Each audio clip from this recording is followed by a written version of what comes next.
All right, Todd is here. We're going to the last couple of days of January, February on Wednesday, and then the frigid to come right behind it. So, yeah. well, right on time. It looks brutal.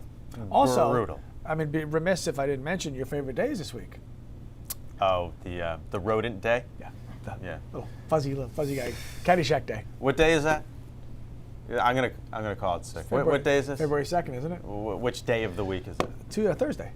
All right. You won't see me on Punks Tony Todd. let's just talk about something else. That silly rodent.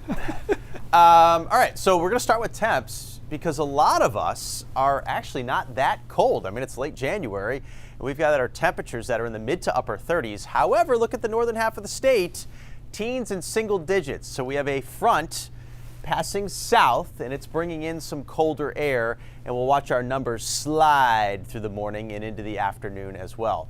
This front appears to be a dry frontal passage. The snow we got was with the warm front yesterday afternoon, and there were a few inches across far northern Maine.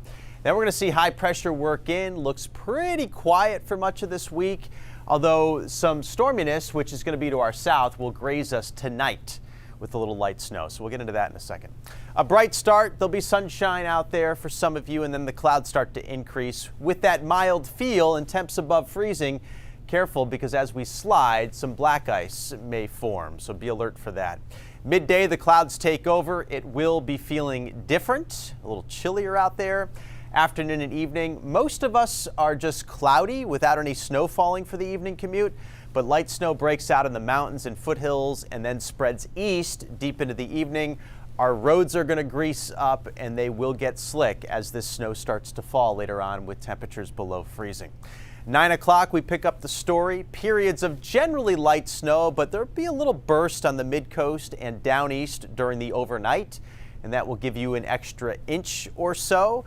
But a lot of us wake up tomorrow morning, the snow will be gone. You'll have to brush some off of the car, maybe do a quick little cleanup around the house too. Here's that map that I put together, mainly around an inch of snow accumulation. We can do that. We've been doing that quite a bit recently. Mid-coast down east 1 to 3, and it looks like the higher elevations up north may pick up 1 to 3 inches as well.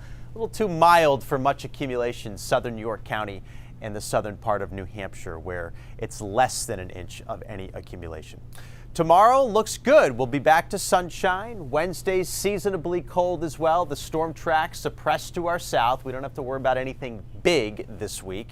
Thursday, briefly milder out ahead of this next front, which is an Arctic front. And we will see some of the coldest air in a couple of years move in. This is going to be a frigid Arctic blast, arrives on Friday and lasts through most of the weekend with temperatures finally recovering by Sunday.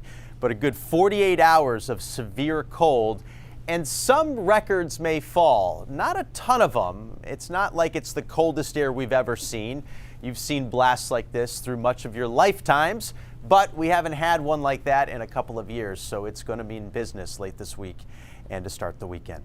Marine forecast seas 3 to 4, north winds 10 to 20 knots. There are small craft advisories up just for a couple of hours this morning with that breeze, but it'll diminish through the day. So sun followed by clouds, and then evening snow breaks out. We'll pick up an inch or so of accumulation. Tomorrow it turns sunny with a high near 30. And then very cold for the middle of the week, highs around 20 degrees on Wednesday, some overnight lows that get down close to 0. They recover a tad on Thursday, only to see the bottom fall out Friday and Saturday. Saturday morning is the peak of the cold. That's when we're going to see all of us go sub-zero. It did happen last year, twice, in fact, that we went that cold. But you know, it's been over a year, and this winter hasn't been cold at all compared to last one. So this one will feel, I think, a lot colder than the one last season. I think you should call IT. Your computer is busted. There was a 6 stuck on Saturday. Yeah. That 60 what? 60. Those are for the lucky few. 60, Those are for the lucky few. if we can get to 6. I was going to say some of us won't get back to 0 on Saturday. Okay. Yeah. Thank you, sir. Get ready.